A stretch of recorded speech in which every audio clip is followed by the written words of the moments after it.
इस वीडियो में हम लोग क्लास 4 साइंस का चैप्टर 24 पढ़ने वाले हैं, जिसका नाम है चिड़ियाघर की सैर। क्या नाम है? चिड़ियाघर की सैर। तो इस वीडियो में हम लोग A to Z question answer solve करने वाले हैं, जितना चैप्टर में दिया हुआ रहेगा। ये पर्यावरण और हम किताब का चैप्टर है। तो चलिए थोड़ा बहुत पढ़ लेते हैं, चैप्टर के बारे में जान लेते हैं क्या दिया हुआ, उसके बाद क्वेश्चन आंसर सारा पढ़ेंगे। तो देखिए लिखा हुआ, आज मध्य विद्यालय नगदेवा के बच्चे चिड़ियाघर घूमने जा रहे हैं। कहाँ जा रहे हैं? नगदेवा के बच्चे जा रहे हैं। मध्य विद्यालय नगदेवा के यानी स्टूडेंट चिड़ियाघर घूमने जा रहे हैं। तो काफ़ी इंटरेस्टिंग चीज़ है। रेलगाड़ी द्वारा वे जमुई से पटना पहुँचे। जमुई से पटना यानी पटना का चिड़ियाघर घूमने आने वाला है। फिर टेम्पो पर बैठकर चिड़ियाघर पहुँचे। ठीक है, उतरेंगे जमुई से पटना रेलगाड़ी से, फिर वहाँ से पटना रेलवे स्टेशन है ना, तो वहाँ से टेम्पो धरे, फिर पहुँच गए। वहाँ काफ़ी भीड़ थी। पटना रेलवे स्टेशन में बहुत भीड़ रहता है, अगर आप घूमे होंगे तो आपको पता होगा। उनके साथ आई शिक्षिका दीदी ने टिकट ली और वे सभी अंदर गए। तो यहाँ पर क्या बोला जा रहा है? टेम्पो पे बैठे हैं, तो अब टेम्पो पे मत बैठेगा, ज़्यादा पैसा लगेगा, बस पे बैठेगा। आगे देखिए, वहाँ पर हरे भरे वृक्षों के बीच भिन्न भिन्न प्रकार के पशु पक्षी थे। ढेर सारे पशु पक्षी है, सांप है, बंदर, शेर, भालू, ठीक ना, ढेर सारे पक्षी हैं। इसलिए देखिए आदि लगा दिया गया। इतना समझिएगा, बस इतने हैं। आदि का मतलब होता है कि हाँ ढेर सारे हैं। इसी तरह पक्षियों के पिंजरे के पास तो मजा ही आ गया। वहाँ एक मोर पंख फैलाकर नाच रहा था। ठीक है, देखिए ये जो मोर है ना, पंख फैलाकर नाच रहा है ना। सभी बच्चे एकटक उसका नाच देखने लगे। बहुत तो मतलब बहुत रेयर केस में, बहुत ही भाग्य से मोर को देख पाते हैं नाचते हुए, एकदम पंख फैला करके। नीनू बोल उठी है, हमने अपने पर्यावरण की किताब में पढ़ा था कि मोर हमारा राष्ट्रीय पक्षी है। तो नीनू को याद आया ना कि तो मोर तो हमारा राष्ट्रीय पक्षी है। सही बात है। पहला देखिए, मोर कब नाचता है? तो ये सब सारी चीज़ दिया हुआ, तो चलिए आपको बताते हैं। तो ये पहला सवाल है, मोर कब नाचता है? तो देखिए मोर तो कभी भी नाचता है, लेकिन खास तौर पे ना कब नाचता है? जब बादल छा जाता है और बारिश होने का समय आ जाता है ना, तब। तो लिखेंगे, मोर बादल छाने और वर्षा होते समय खास तौर पर नाचता है। ठीक है, खास तौर पर, और ऐसे तो कभी भी नाच सकता है। 2 है, मोर के पंखों में कौन कौन से रंग होते हैं? तो मोर के पंखों में ना ढेर सारे रंग होते हैं, ढेर सारे। उत्तर लिखेंगे, मोर के पंखों में इंद्रधनुष के 7 रंग होते हैं। क्या मोर ऊंचा उड़ सकता है? तो मोर नहीं ऊंचा उड़ता, मोर का शरीर भारी होता है। तो लिखेंगे, नहीं, मोर ऊंचा नहीं उड़ सकता है। समझे? मोर ऊंचा नहीं उड़ सकता है। मोर क्या क्या खाता है? तो लिखेंगे उत्तर, मोर अनाज के दानों के अलावा कीड़ा मकोड़ा भी खाता है। ठीक है, कीड़ा मकोड़ा को भी खा जाता है, अनाज के दानों को भी खा जाता है। 2 देखिए, नीचे लिखे कौन से शब्द बाघ के लिए प्रयोग किए जा सकते हैं? बाघ के लिए तो क्या क्या प्रयोग कर सकते हैं? देखिए, शक्तिशाली है, आलसी है, कमजोर है, स्फूर्तिपूर्ण है। तो देखिए ये है ना, बाघ शक्तिशाली है, शक्तिशाली। आगे देखिए, बाघ हमारे देश में कहाँ कहाँ पाए जाते हैं? पता कीजिए और लिखिए। तो बाघ कहाँ कहाँ पाया जाता है? तो देखिए बाघ है ना, भारत में बोला जा रहा है, तो बाघ पश्चिम बंगाल के सुंदरवन में पाया जाता है, और तथा पश्चिम बंगाल में बाघ अभयारण्य में खास तौर पे पाए जाते हैं। ठीक है, खास तौर पे पश्चिम बंगाल के सुंदरवन अभयारण्य है, और पश्चिम बंगाल बोले पश्चिमी चंपारण बिहार में है, तो बाघ अभयारण्य वहाँ पर, तो वहाँ पर पाया जाता है। आपको क्या लगता है कि बाघों की संख्या कम क्यों होती जा रही है? तो देखिए बाघों का ना शिकार कर रहे हैं लोग, और जंगल को काट रहे हैं, जिसके कारण है ना उनको आवास नहीं मिल पा रहा है, घर नहीं मिल पा रहा, खाना नहीं मिल पा रहा है, इसके कारण। तो लिखेंगे, बाघों को खाल और आयुर्वेदिक दवाइयों को बनाने के लिए शिकार किया जा रहा है, इसी कारण बाघों की संख्या कम होती जा रही है। साथ ही साथ और जंगल भी काटा जा रहा है। फिर देखिए, अब आप बताइए, हमारे राष्ट्रीय फूल का क्या नाम है? तो राष्ट्रीय फूल तो कमल है। यह किस रंग का होता है? तो किस रंग का होता है? गुलाबी रंग का होता है। इसके फूल और पत्तों का क्या उपयोग है? फूल और पत्तों का, तो देखिए इसके फूल लक्ष्मी की पूजा के काम आते हैं, लक्ष्मी जी की पूजा के काम आते हैं, और पत्तों का उपयोग भोजन के पात्र के रूप में होता है। इसके पत्ता पे भोजन खाते हैं, जैसे केले का पत्ता पे नहीं खाते हैं, उसी तरह। 4 देखिए, इस चित्र अशोक स्तंभ को आपने कहाँ कहाँ देखा है? तो अशोक स्तंभ आपको दिखाते हैं। तो देखिए ये लिखा हुआ सत्यमेव जयते, इसी के बारे में बोला जा रहा है, इसी के बारे में। तीन, एक शेर, दो शेर, तीन शेर और एक पीछे शेर है जो आपको दिखाई नहीं पड़ेगा, समझे। उसके बाद देखिए ये बीच में चक्कर बनाया हुआ, उसके बाद यहाँ पर क्या बुल है, सांड है, और यहाँ पर घोड़ा है, और यहाँ पर सत्यमेव जयते लिखा हुआ है, ठीक है। तो देखिए क्या बोला जा रहा है, इस चित्र अशोक स्तंभ को आपने कहाँ कहाँ देखा, अभी आपको बताएं। तो देखिए कहाँ कहाँ देखा है, स्टाम्पों पर देखा है, स्टाम्प जो मराता है ना पोस्ट ऑफिस में सब, वहाँ पर देखे हैं। आयकर के मोहरों पर देखे हैं, सरकारी कागजों पर देखे हैं, अपने पाठ्य पुस्तकों पर देखे हैं, अपने पाठ्य पुस्तक जो है ना उसमें भी आप देखे होंगे आगे में। मंत्री के लेटर पैड पे देखे हैं, और करेंसी नोटों के वाटर मार्क पे देखे हैं। करेंसी नोट है ना, तो उस पर ये देखिएगा बना हुआ रहेगा। टू देखिए राष्ट्रीय चिन्ह के नीचे एक पट्टी है, इसे ध्यान से देखिए और बताइए उस पर क्या क्या बना है। तो अभी बताए थे क्या क्या बना है। तो देखिए राष्ट्रीय चिन्ह के नीचे बनी पट्टी पर अगल बगल सांड और घोड़े की आकृति है, बताया ना, सांड और घोड़े है, तो सांड और घोड़े की आकृति है, और बीच में सत्यमेव जयते लिखा है, लिखा हुआ था ना सत्यमेव जयते। 5 का 1 है, राष्ट्रीय झंडे को तिरंगा क्यों कहा जाता है, क्योंकि उसमें 3 रंग होते हैं। तो उत्तर लिखेंगे राष्ट्रीय झंडे को तिरंगा इसलिए कहा जाता है क्योंकि इसमें 3 रंग होते हैं, 3। अब आगे देखिए हमारे देश के झंडे में कौन से रंग हैं। तो जाहिर सी बात है सबसे ऊपर क्या होता है, केसरिया होता है, बीच में उजला होता है, और नीचे में सबसे हरा होता है, ठीक है। तो दिखाते हैं आपको। तो ये देखिए केसरिया है, उजला है, फिर क्या हरा है, ठीक है। बीच में चक्र बनाया हुआ है, तो इसमें जो लाइंस दिख रहे हैं ना एकदम छोटा छोटा लाइंस है, ऐसे है, फिर ऐसे ऐसे लाइंस दिख रहा है ढेर सारा, ये क्या होता है 24 को रहता है, समझे। अब यहाँ पर देखिए केसरिया रंग है ना साहस और बलिदान का प्रतीक है, सफ़ेद सत्य और शांति का प्रतीक है, और हरा है ना खुशहाली और समृद्धि का प्रतीक है। हरा है ना फसल उसल रहता है ना, तो जब फसल जब बहुत ज़्यादा होता है तो अनाज मिलता है, तो ये ज़्यादा खुशहाली होता है, कोई भूखा नहीं रहता है।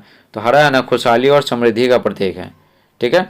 और ये जो चक्र रहता है ना बीच में चक्र, वह चक्र क्या है, देश की प्रगति और परिवर्तन का प्रतीक है। क्या बदलाव आ रहा है, धीरे धीरे क्या देश आगे बढ़ रहा है, तो देश की प्रगति और परिवर्तन का प्रतीक है।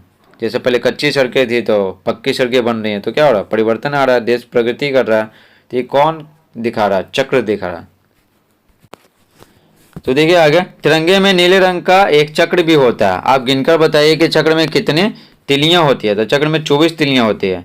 चक्र किस पट्टी पे बना, तो चक्र उजली पट्टी पे बना क्योंकि बीच में होता है ना।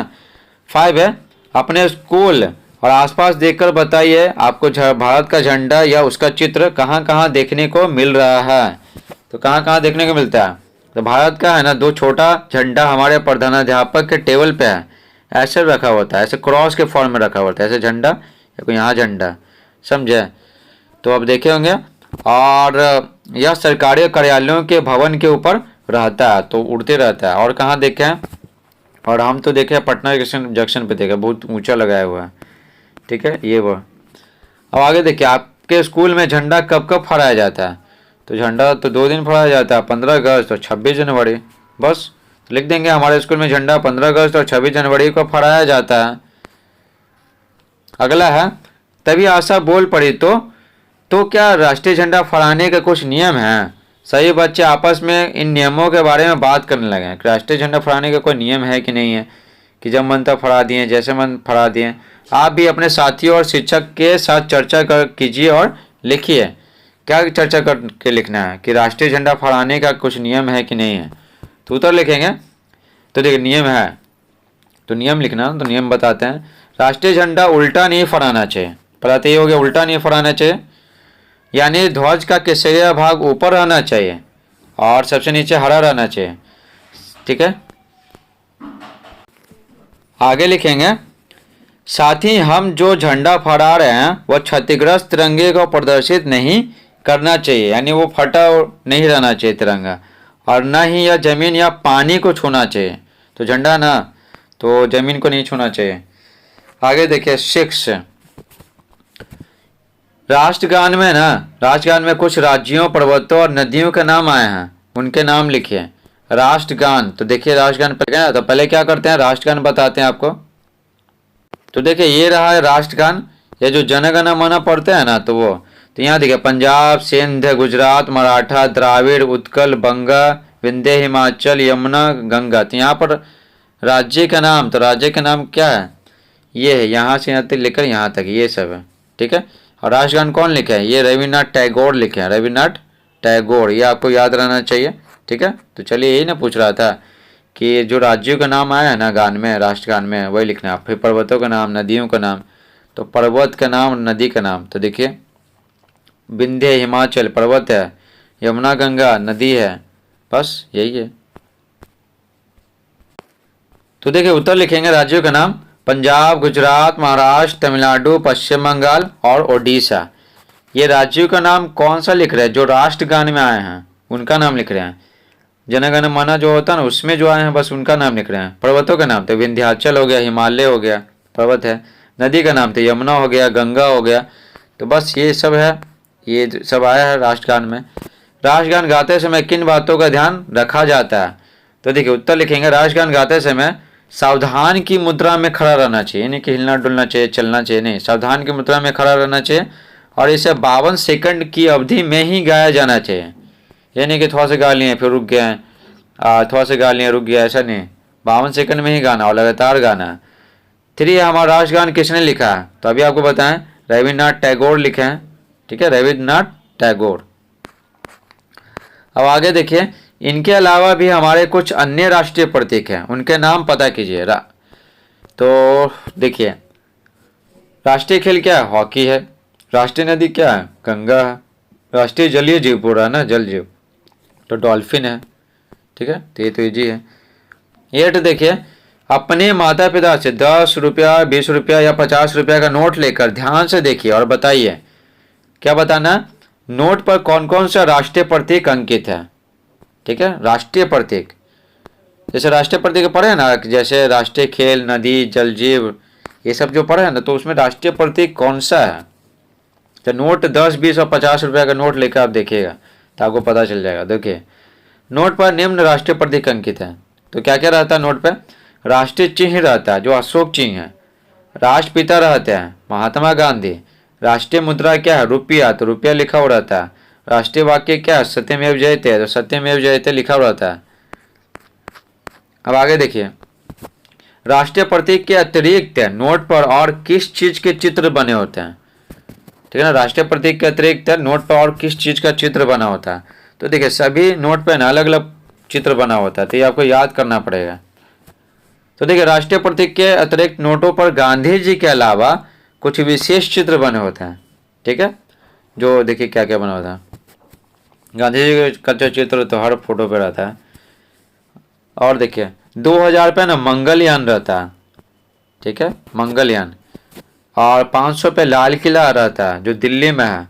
200 के रुपये के नोट पे सांची का स्तूप रहता है जो मध्य प्रदेश में है, सांची का स्तूप। 100 रुपये के नोट पे रानी की वाव, ठीक है, ये गुजरात में है। 50 रुपये के नोट पे हम्पी का चित्र रहता है जो कर्नाटक में है। 20 रुपये पे एलोरा की गुफाएं का चित्र रहता है जो महाराष्ट्र में है।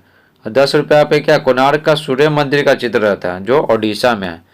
तो इसका स्क्रीनशॉट आप ले लीजिएगा, तो ये सब याद कर लीजिएगा, ठीक है। तो नोट आप देखते रहिएगा ना, जैसे 10 का नोट है आपके पास तो देख लीजिएगा, तो आपको रिवीजन होते रहेगा, तो कभी भूलिएगा नहीं, बस एक बार याद कर लेना है। देखिए नोट के ऊपर में कितनी भाषाएं लिखी हुई है, शिक्षक की मदद से उन भाषाओं के नाम पता लगाइए, ठीक है। तो आपको बता ही रहे हैं। तो देखिए नोट के ऊपर है ना, नोट के ऊपर में 2 भाषाएं रहता है, हिंदी और अंग्रेजी रहता है।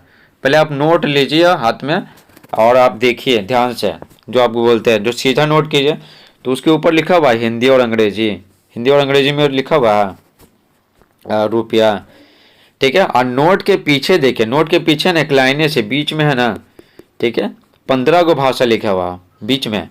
तो आगे है हिंदी और अंग्रेजी और पीछे है क्या 15 भाषा है एक लाइने से। तो 15 दो कितना होता है, 17 होता है। तो कुल 17 भाषाएं हैं।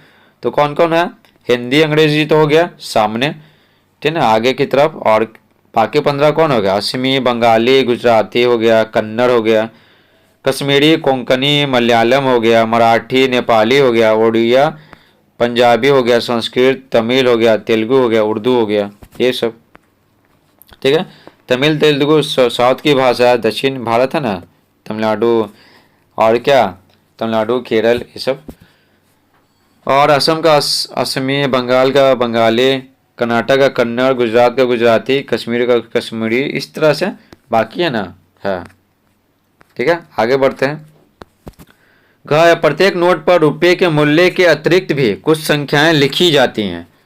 ठीक है, मूल्य के अतिरिक्त भी, जैसे 10 रुपये का नोट है तो 10 तो लिखा हुआ रहता है, उसके अलावा और क्या लिखा हुआ रहता है, इन्हें ध्यान से देखिए और मिलाइए। क्या सभी नोटों पर लिखी ये संख्याएं समान हैं? तो नोट पर नहीं लिखा हुआ रहता है, जैसे शुरुआत में सबसे ऊपर है या शायद नीचे है, तो नोट देखिएगा तो आपको पता चल जाएगा। सबसे ऊपर में लिखा हुआ जैसे ए लिखा हुआ 0, 2, F, इस तरह से लिखा रहता है। तो सभी नोट में ना अलग अलग संख्या रहता है, कभी भी मैच नहीं कर सकता है। तो उत्तर लिखेंगे नहीं, सभी नोटों पर लिखी ये संख्याएं समान नहीं है। ठीक है, कोई भी नोट से मिलाइएगा तो नहीं मिलेगा। जैसे 20 रुपये का नोट है तो 20 तो लिखा हुआ रहता ही है, ठीक है, हिंदी में भी रहता है, लेकिन ऊपर में जो बड़ा बड़ा लिखा हुआ रहता है ढेर सारा, ठीक है ना। अभी आपको बताएं जैसे 2F 0 1 3 5 इस तरह से ढेर सारा, तो वो मैच नहीं करता है। ठीक है, तो इसी के बारे में बता रहे हैं, ये जो लिखा हुआ है ना ऊपर में, ठीक है, इसी के बारे में। ये क्या, ये बहुत सारा पुराना नोट है, समझे। तो आगे देखिए, यहाँ पर राष्ट्रगीत देखिए, राष्ट्रगान तो बता चुके हैं, रविन्द्रनाथ टैगोर लिखे हैं। राष्ट्रगीत वंदे मातरम, ये भी आप याद कर लीजिएगा। तो ये वंदे मातरम कौन लिखे हैं? बंकिम चंद्र चटर्जी लिखे हैं, ये याद रखिएगा। राष्ट्रगान लिखे हैं रविन्द्रनाथ टैगोर, और राष्ट्रगीत जनगण मन क्या हो गया, राष्ट्रगान हो गया, राष्ट्रगीत वंदे मातरम हो गया। तो राष्ट्रगान लिखे रविन्द्रनाथ टैगोर और राष्ट्रगीत लिखे हैं बंकिम चंद्र चटर्जी। इस प्रकार से चैप्टर समाप्त होता है। Thanks for watching.